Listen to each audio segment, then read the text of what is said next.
Hello team, what is up? Welcome to the story of the man inside the FIFA 2018 Russia World Cup mascot. That's quite a long title. You remember the mascot, the wolf, Zabivaka, this one. That's not a real wolf. Inside that costume is a man. Me. Now I do have photo evidence of me inside that costume without the head on, but that is strictly forbidden by the costume character company. They will not give you any more work. But I'm not going to do any more work with them anyway, so I'm going to share those photos with you guys. But before I show you those bad boys, here is what happened.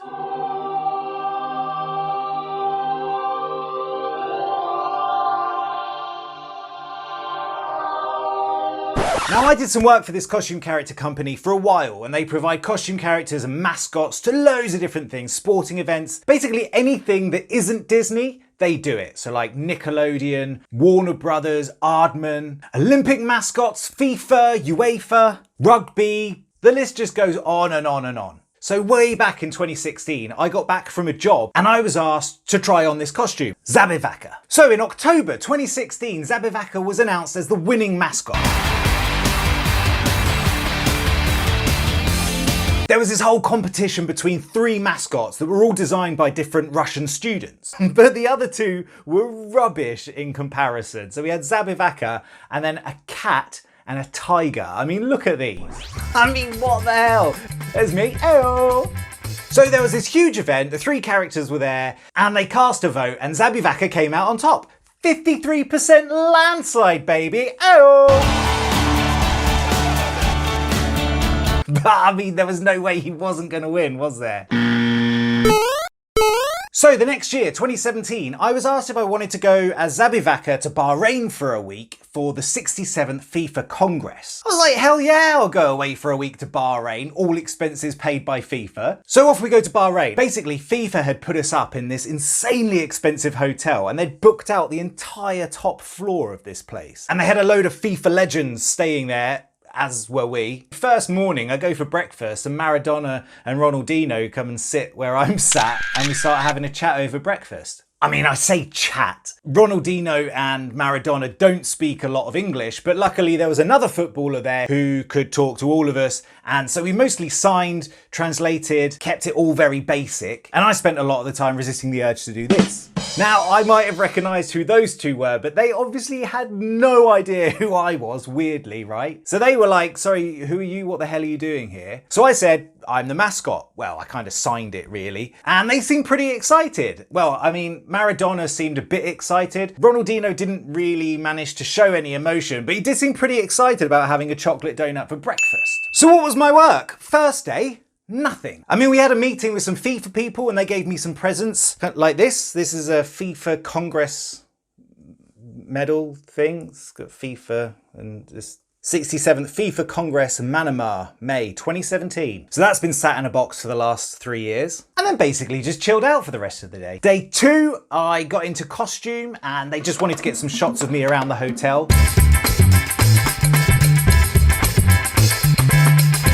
And they were doing interviews with some of the FIFA legends in the hotel rooms. And I had to go in and interrupt them mid-interview. There we go. Who's that? Ayo, Zabivaka. Ayo. Maradona, that's him. This guy was awesome. He was such a nice guy. That's the bandit. No, what was it? The curly haired dude. There you go, that's Mr. FIFA there, little fist pump. And then day 3 was, I mean, much the same, I think. Maybe some of that stuff was from day 3.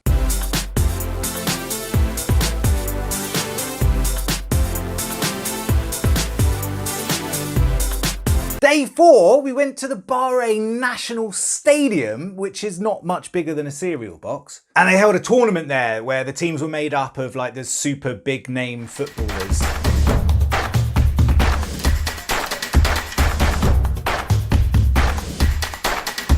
And they had like famous referees. They had that Pierluigi Castanetta or something. What was his name? But yeah, we were all there. And before the tournament, I had to go out in costume, just run around the stadium, have a little kick around with the footballers.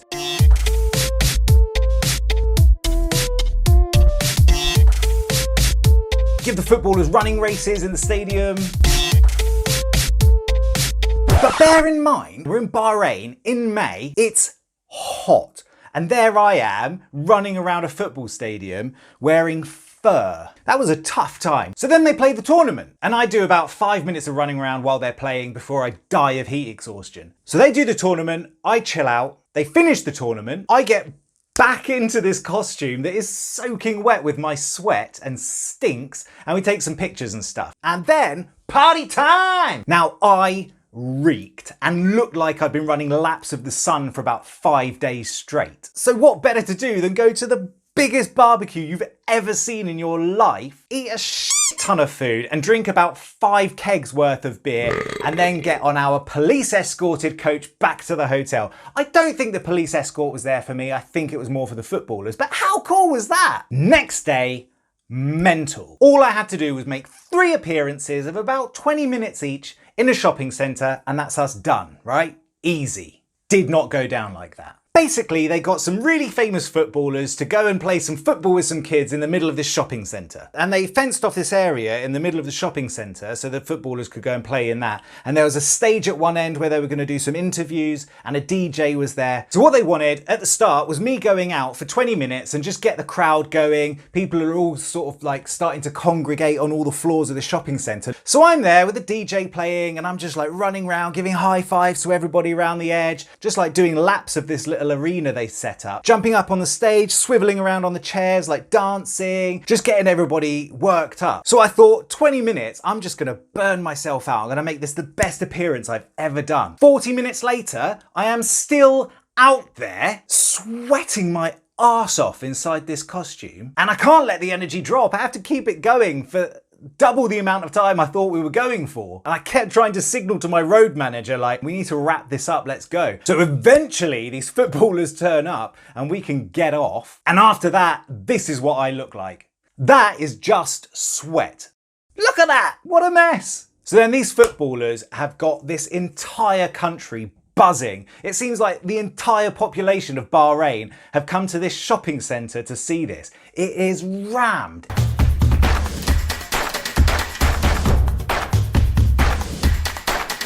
So we had to go out and do a second appearance, and the crowd, we go out of these doors and I'm in costume and we can barely move. Everybody's going crazy, like yanking me around, trying to get photos. It was carnage. And then suddenly we can't move anymore. We just stood on the spot. We cannot get through. So then we have to get police to come to our rescue to get us back through the door we just came out of. We get the head off and just pack that costume into its massive body bags and drag it out the back doors of the shopping centre. We were like, nah.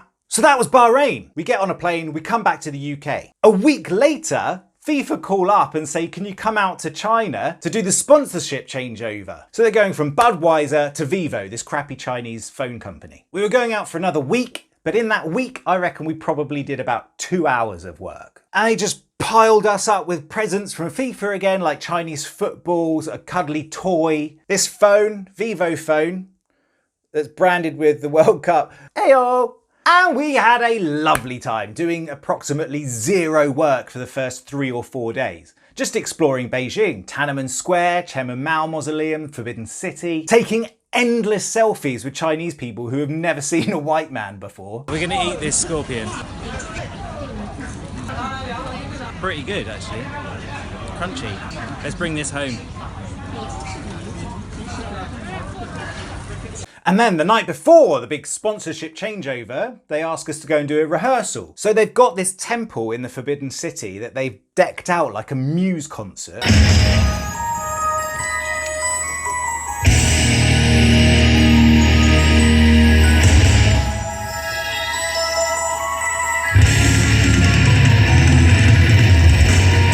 And we rehearsed this event. I say we rehearsed this event.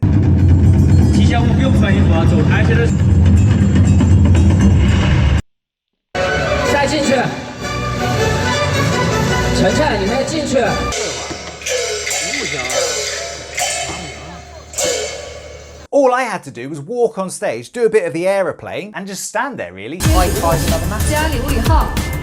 The only problem I ran into was that I don't speak any Mandarin, and the guys on stage who were giving me my cue to go on, Mandarin. So it was easily solved. They just give me an assistant who will tell me when to go on stage and then signal me to come off again. Come here! Great, rehearsal done. Next night!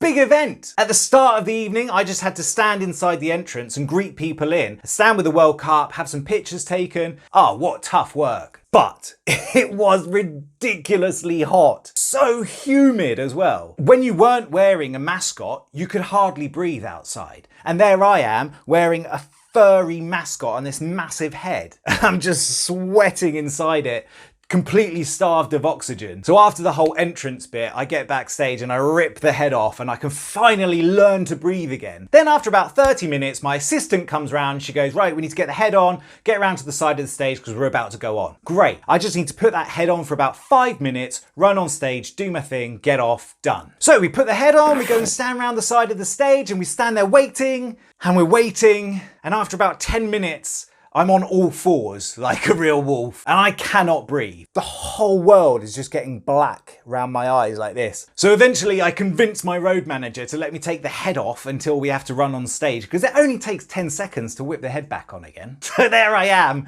just wearing a wolf's body on all fours, sweating, panting, with my road manager just pouring cold water over the back of my head. And I was like, I cannot do this. I cannot do this appearance. I'm done. So then when my assistant says, right, get the head back on, I'm like, oh God. We put the head back on and I can hardly stand up. And I just kind of went back into action mode. Despite the heat and the lack of oxygen, I managed to just run on stage, do my thing, running around. I don't know how, but I got through it. Had to high five this Vivo character, who's just this kid in his own clothes, shorts and t-shirt, in an inflatable costume. It's basically a little air-conditioned bubble. And then I'm just stood there like moving around on the spot, just watching my assistant for when I need to get off stage. And she's on her phone. She is paying zero attention. Next thing I know, the host next to me is like pushing me off the stage. And I was like, what the hell happened? And she was like, oh, I wondered why you were up there for so long. She had one job. We went back to the hotel and they put on this insane Chinese meal for us, which I guess is just called a meal in China, right?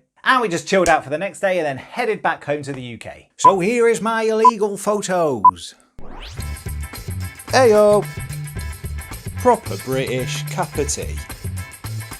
I am Zabivaka. So, being a mascot, pretty dire when you're just going up and down the country doing shopping centres. But then these really cool jobs come up and you nearly die of heat exhaustion and dehydration. And I know for a football fan, this would have been the absolute dream job. And you might think that it was totally wasted on me, but it wasn't. It was really cool. I had a really good time. And I hope you can find it in your hearts to subscribe to this channel, turn on your notifications, and watch all of my other videos hundreds of times. Thanks team, I'll see you next time. Yeah.